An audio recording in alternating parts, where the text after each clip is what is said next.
Hello and a very good morning. You're watching Rajya Sabha Television with me, Frank Pereira. Let's begin with the headlines.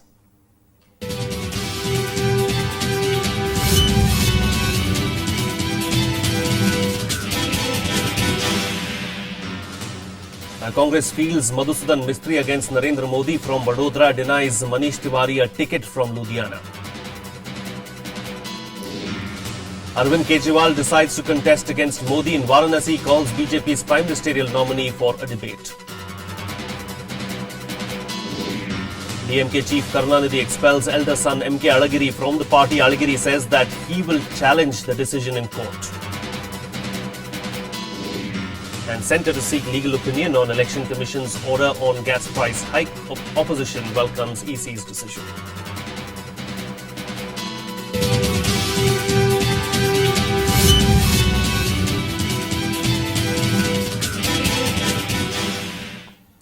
Welcome to India Votes early this morning. Of course, what we're going to do is over the next 15 minutes or so, we're going to take you through the crucial political headlines in all the top English dailies of the country. And to do that, of course, over the next 15 minutes, I have with me Aditi Fadnis, who is the political editor of the Business Standard. Welcome, Aditi, and a very good morning to you. So basically what we're going to do is we're going to take our viewers through the top political headlines in all the top dailies. And if you look at the newspapers today, I mean, one particular story that seems to be making front page news in each one of these dailies is, of course, Arvind Kejriwal versus Narendra Modi in Varanasi. You have the Hindustan Times here talking about, the headline here on Hindustan Times is, of course, braving ink eggs, Kejri takes Varanasi plunge. And then if you move on to the Hindu, it goes on to say, Kejriwal to test waters in Varanasi. That's the headline there in the Hindu. And then the Indian Express also talking about the same, saying it's not the top story, it's not the lead story, but of course it is making front page news in the Indian Express as well. Kejriwal accepts challenge to take on Modi in Varanasi. And even the Times of India talking about it with a picture of Kejriwal, of course, taking a plunge in the river there, in the river Ganga. There you have the dip before the plunge is what the Times of India is calling it. I mean, that seems to be making front page news, Aditi. Is it going to be that big a challenge there for Narendra Modi in Varanasi?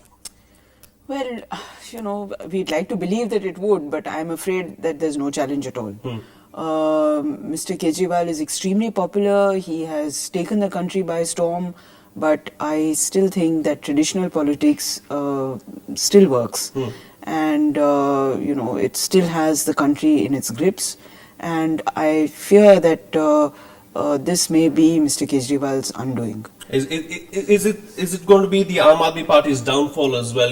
Should they have looked at this strategically and maybe, put up Arvind Kejriwal in a strong seat rather than taking the fight head on to Narendra Modi? Yeah, I think it was more a kind of a throwing down the gauntlet and demanding to be recognized as a major political force. I have no doubt that people are very impressed with Mr. Kejriwal's speeches and what he's saying about corruption and so on, but they are less impressed about the fact that voting for the Aam Aadmi Party is not going to be something that's going to be contributing in any lasting way to forming a government in the centre. Right. Given the Aam Aadmi Party's position about neither supporting the Congress nor the BJP. Okay, let's look at another bit of news, of course, that's making front page news and also taking up the space within all the political pages of the newspapers. Of course, you have the list of candidates that has been announced by the Congress. Of course, the Times of India says Congress gives ticket to tainted Ashok Chauhan, Manish Tiwari out of the fray. And also, of course, the other papers talking about the fight between Narendra Modi and Madhusudan Mistry, Rahul's man in Vadodara. Now, that also seems to be making front page news, of course, across all dailies. How much of an impact is Madhusudan Mistry really going to have in Vadodara? Again, I think the fact that Narendra Modi is the BJP's prime ministerial candidate will make a lot of difference in people's decision to vote for him. Mr. Mistry he was a Lok Sabha member, and he is from Gujarat, and he has a magic touch, and he is considered a right-hand man. He was the chief whip of the Congress party in Lok Sabha. He's considered the right-hand man of Rahul Gandhi. He has a very good image.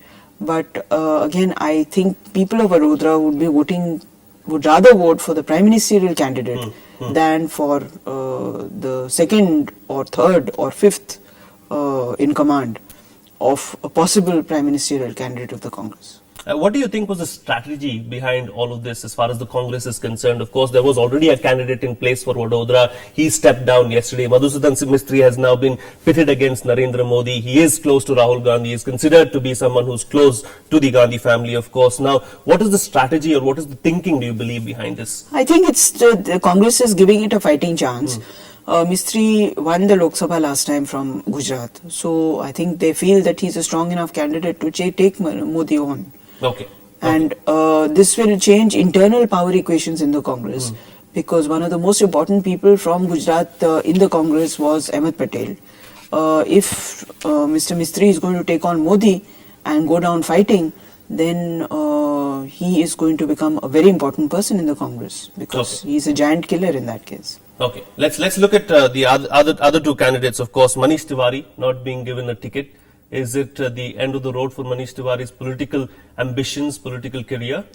Well, he was not inclined even before he fell sick. He has a serious heart ailment. It has been diagnosed just days before the election.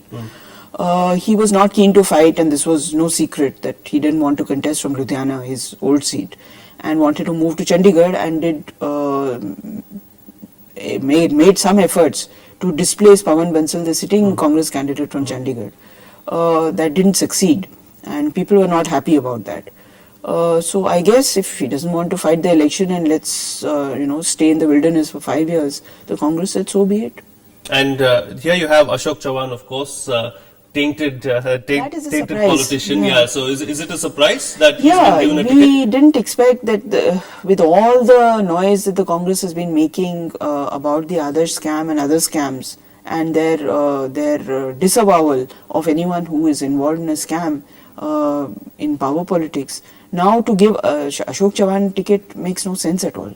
Okay. Because he is this close to being seriously indicted by the courts, and as you know, the cabinet had to take a decision on exactly who they will they consider convicted in the other scam issue, and the cabinet took a decision, but there were so many people who were involved in it that they decided not to look at the matter too closely.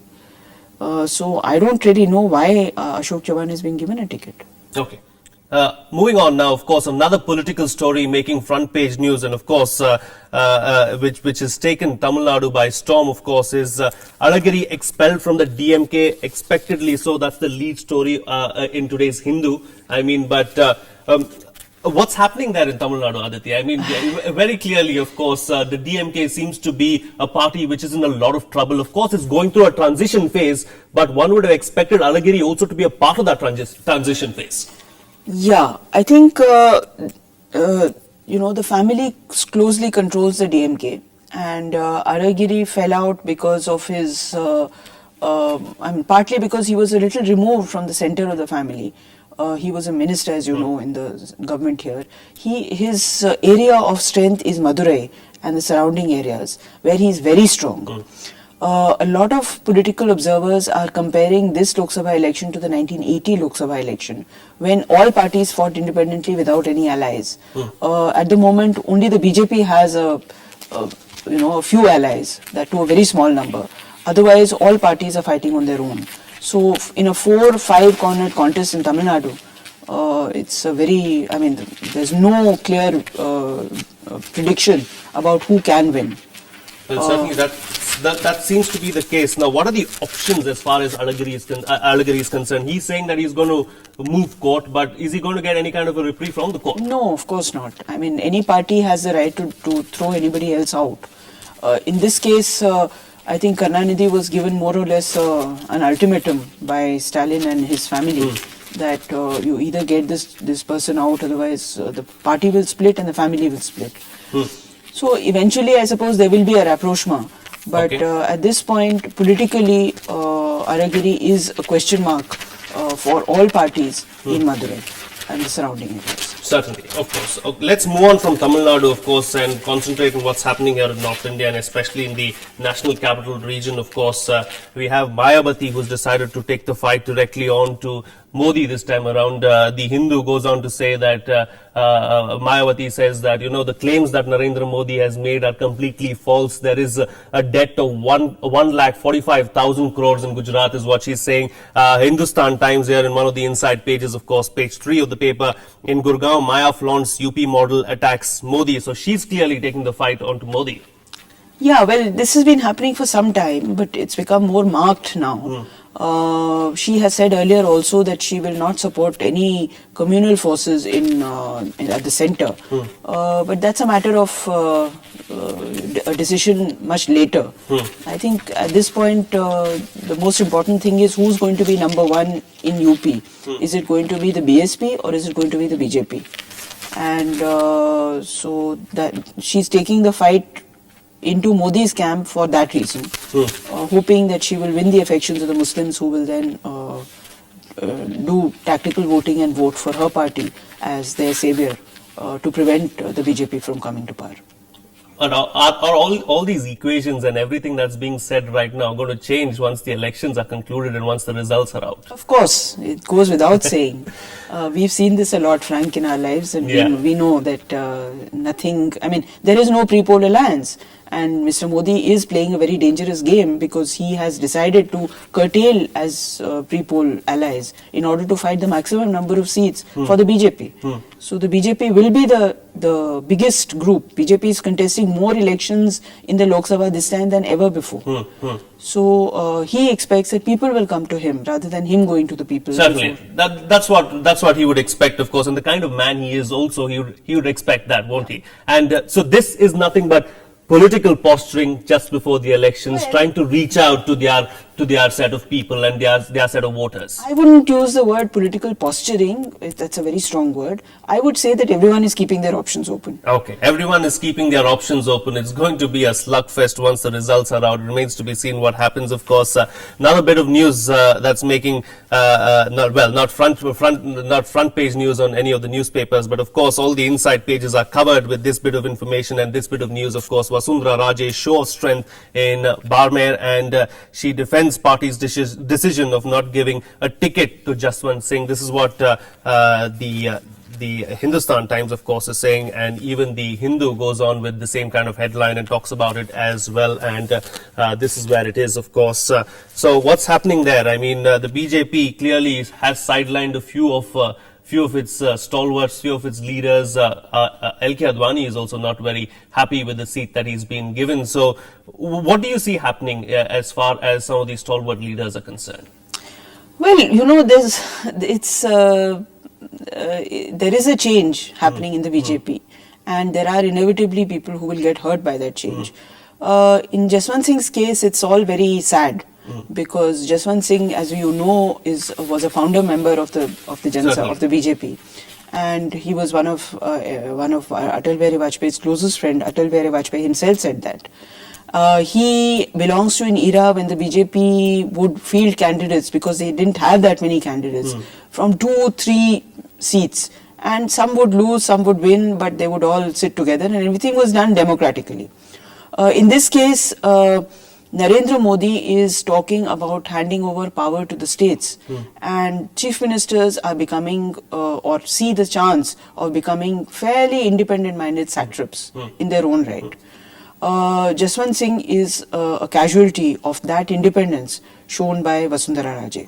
There's bad blood on both sides, there's no denying that. Jaswant Singh's family instituted cases against Vasundhara Raje for inciting religious feelings, provocations. After some of her supporters put up calendars with her as a goddess, which is slightly offensive, but maybe you didn't, an FIR was not needed. But she struck back, and she was not very mature about it. She struck back by instituting cases against Jaswant Singh under the Narcotics Act for serving opium at a function where habitually in Rajasthan opium is served. So, I mean, Narcotics Act is a very serious. Yeah, it is. It is something matter. extremely serious. But very quickly This is before the former finance minister we are talking about. Before we let you go, Aditi, very quickly, is the BJP now saying, you know what, it's not about the party anymore, because Rajnath Singh has very clearly said that it's all about Modi right now, and that's how it's going to be for the next couple of months at least. Sure, and Mr. Modi thinks so himself. I mean, he told this to somebody who went to see him and who asked much before the elections what the biggest issue was going to be in the election. And Mr. Modi's reply was, is there any doubt about it? It's going to be Modi. Okay. So I think you're absolutely right. All right. We'll have to leave it at that. Aditi, thank you so much for joining us early this morning on India Votes. Pleasure having you here on the show. On that note, of course, we'll slip into a very short break, but we'll be back with more election-related news. Do stay tuned.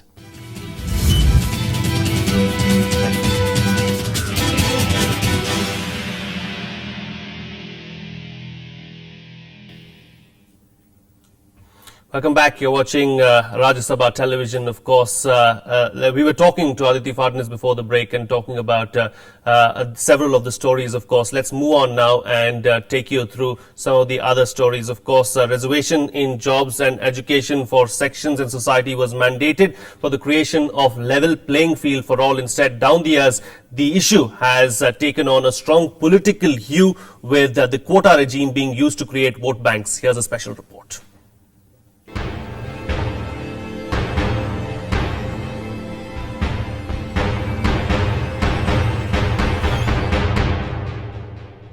आर्थिक आधार पर आरक्षण की बात सिद्धांत कही जाए और ये बात सामने आए और उसे पूरा किया जाए.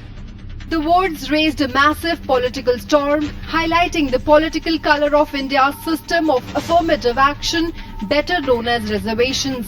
In election season, the issue has drawn the renewed interest of contesting parties, all eager to hold on to old vote banks while creating new ones. Several parties have called for widening the ambit of reservations to benefit more sections. हमारा ये मानना भी है कि minority को भी आरक्षण मिलना चाहिए, क्योंकि माइनॉरिटियों की में तमाम लोगों की आज हालत उन गरीबों से ज्यादा बदतर है जो गरीब आरक्षण की श्रेणी में आ रहे हैं. तो उनके साथ भी इंसाफ होना था, न्याय होना चाहिए. Down the decades, questions have arisen on whether the issue has become only a political one or one that has to be discussed from the view of public interest and justice for all. 1947 के बाद में हमने वो constitution में इसको इतना dilute कर दिया कि उसमें फिर ट्राइबल का शेड्यूल जोड़ा. उसके बाद में एक ऐसा वेग कलम ऐड कर दिया जिसमें कि reservation would be in open ended kind of system. The educationally और सोशली बैकवर्ड करके जो भी लोग हैं वो सरकार तय करेगी कि कौन से लोग हैं उनको भी रिजर्वेशन दिया जाए. From a need to do away with reservations on one hand, calls have also arisen to extend their ambit to the private sector. Private sector को नया जो कंपनीज एक्ट आया है उसमें भी और उसके अलावा बातचीत में भी ये बहुत बार कहा गया है कि अपने आप वो अगर लागू करें उनका भी फायदा है, लोगों का भी फायदा है, राष्ट्रहित भी है, जनहित भी है. तो इसके लिए मैं समझता हूँ सबसे पहला कदम तो एक वॉलंटरी होना चाहिए. Critics of reservation have said the system compromises efficiency over representation for all. The debate continues. Bureau Report, Rajya Sabha TV.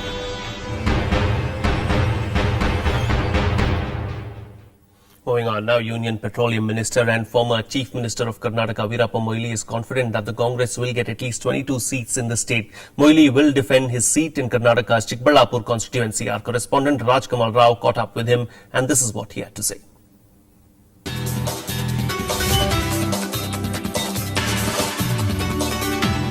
One thing is my performance. There is a very good record of performance last 5 years in Chikballapur. You know, I conducted 2 mega employment melas in my constituency, not only to cater to the employment to the youth, educated, also uneducated, not only in my constituency, but all over Karnataka. I extended that benefit and more than 15,000 youth got employment out of it. You have another former chief minister contesting against you. So are you feeling competitive with him, or what is the status there? No, see, whenever, I have been in the electoral battle since last 45 years. Who contest against me, that is not mine. And I don't want to win them over also. Let them contest whoever wants. It is an open field. In a democracy, it's good. And whether Mr. Kumaraswamy will come and contest against me or not, still it is uncertain because he is changing his mind every day, every minute. And unless he firms up and files a nomination, till that time I don't want to comment. Last question. Aam Aadmi Party is also fielding a candidate against you because they have fielded 15 candidates in Karnataka state. One of the candidates is against you. So do you think the party is capable of coming and understanding the Karnataka politics? I don't know. They don't have any presence in my constituency till today. What will happen tomorrow, I don't want to speak about. Last question. How many number of seats that the Congress may expect from Karnataka this time? Karnataka, out of 28, minimum 22 seats, and it may go even up to 25. Because, the BJP, people have seen the misrule, the looting of the iron ore here, and, more than 15 the ministers had gone into jail, including a former chief minister. With all that, I don't think the people, it is all green in their memory. So I don't think, this can be reconciled. So BJP, and that BJP, is a party which will go down. It will not come up.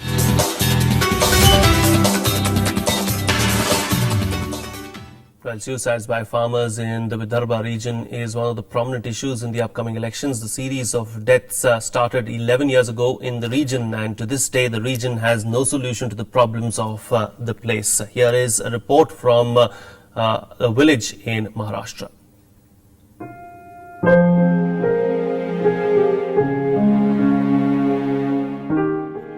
Budh is a remote village in Maharashtra's Yavatmal district. 11 years ago, it was like any other Indian village, obscure and largely insignificant in national politics. All that changed in 2003 when Shankar Rathore committed suicide, a farmer. Rathore was heavily under debt. The last straw proved to be a drought that destroyed his crops. The death set off a chain of suicides by farmers in Vidarbha. इस बारी में खेती में नापिकी हुई थी, इसलिए फसल सब बर्बाद हो गई। घर में खाने के कुछ नहीं थे और खेत में कुछ भी नहीं होता और लोगों का कर्ज था ऊपर से और बैंक के लोग ऊपर से आकर परेशान करते थे और इसी कारण से पापा ने सुसाइड कर लिया। The chain of suicides continues to this day. In a population of barely 1,000 villagers, 26 farmers have embraced death. They found it the easier option than repaying their debts swelled by interest. Debts they were forced to contract to buy seeds or to marry off their daughters.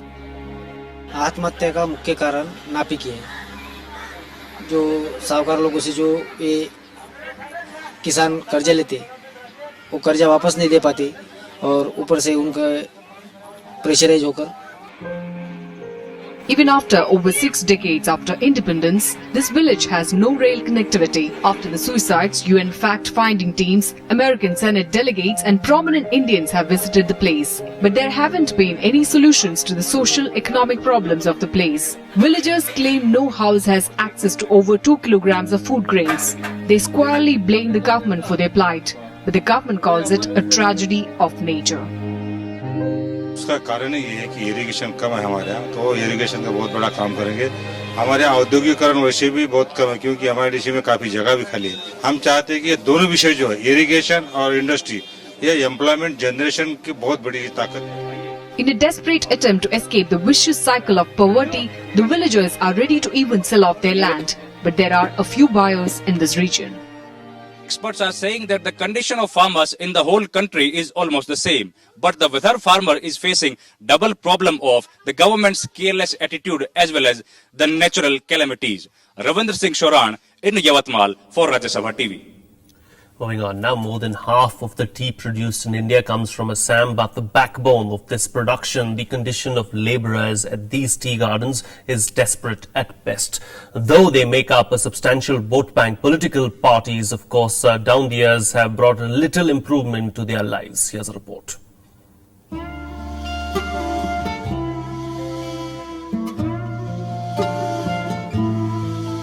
They start work at the crack of dawn and slog through manual labor of more than 10 hours a day. Many of them are women who suffer health problems. In return, even the basic minimum wage, 200 rupees a day, is denied them. Ration मिलता नहीं है और इधर कुछ तबलीग तो कुछ नहीं है, लेकिन रेशन मिलता नहीं है। पैसा कम मिलता है? पैसा तो कम मिलता है, लेकिन इस साल तो बढ़ता है थोड़ा। सरकार से हम ये चाहते हैं कि हमारा तनख्वाह बढ़ा दो, हमारा रेशन बढ़ा दो, और अच्छा हो, बच्चे का स्कूल हो। Officially, these tea gardens in Assam come under industry, but rules are flouted and benefits the workers have a right to just don't reach them. Close to 60,000 labourers work in some 70,000 tea gardens around the state. They make up 20% of Assam's total population. The 1951 Plantation Act provides for education, health insurance, fixed wages and lodging to the labourers, but realities are quite different. Even their unions and groups bow to the political influence. Globalization, liberalization, privatization आ गया है, तो अभी engine चलाना बहुत मुश्किल हो गया। जो मालिक है, मालिक लोग सरकार के साथ मिलके और जो कानून बनाता है, ये लोग के साथ मिलके लेबर को जो फैसिलिटी देना है, वो 100% हो, 80% हो देने नहीं सकता है। The owners reject these charges, insisting that only some labourers are left out. There is a qualified and there is a non-qualified or non-eligible section of residing within the garden. As far as the eligible section is concerned, the worker and his family, his requirements are by and large met. There could be variations from garden to garden or company to company, but by and large his requirements are met. It is largely this non-eligible section. We do not know what to do with it. With the Congress government in the state claiming continuous efforts are made for welfare of labourers. The Congress, the tea garden labourers, as you are saying, they're an integral part of the greater Assamese society. They're part of us. And the tea industry has been enriched by their contribution for the last more 150 years or more. And they're part of us, and the Congress is always with them, and they are always with the Congress. And we are always very sort of thing, about their demands and everything, and trying to solve it and taking up with the tea companies so that they get all the facilities. Assam Tea is a brand worldwide. The plight of these workers, however, tells another story, another issue that calls for corrective action. Tea garden labour community of Assam represents the 20% of the total population of this state. Therefore, it's a huge vote bank for every political party. Unfortunately, the working class in the tea plantation is perhaps one of the most exploited in the organized sector of the economy. With camera person Siddharth, this is Pranav Goswami, Rajya Sabha TV, Guwahati. Well, for the first time in 55 years, the Tibetan diaspora in the country has been given voting rights by the Election Commission. Those born in India between 1950 and 1987 would be entitled to cast their votes in the upcoming Lok Sabha polls as Indian citizens. Here's more. In a landmark decision by the Election Commission, Tibetans living in exile in India will be able to take part in the country's biggest electoral exercise. The Commission has directed all state bodies to allow registration of Tibetan refugees as Indian voters. Young Tibetans who've been living in India since birth are rejoicing the decision. Elder members of the community, however, are sceptical. They think such rights could dilute their half-a-century-old struggle to return to their homeland. If the giving voting list is voting right is meant for giving the citizen, then we shall have to give up the Tibetan citizenship, because India does not have the provisions for holding dual citizenship. Few Tibetans that I have been discussing with, they are reluctant to register as an Indian voter, thinking that it may have some other implications on their daily lives, such as refugee benefits that they may have been getting from other agencies. The decision to allow voting rights to the Tibetans in exile is likely to benefit more than 120,000 refugees living across the country. Bureau Report, Rajya Sabha TV. And with that, it's a wrap on this edition of India Votes. Thank you so much for watching. Have a good day.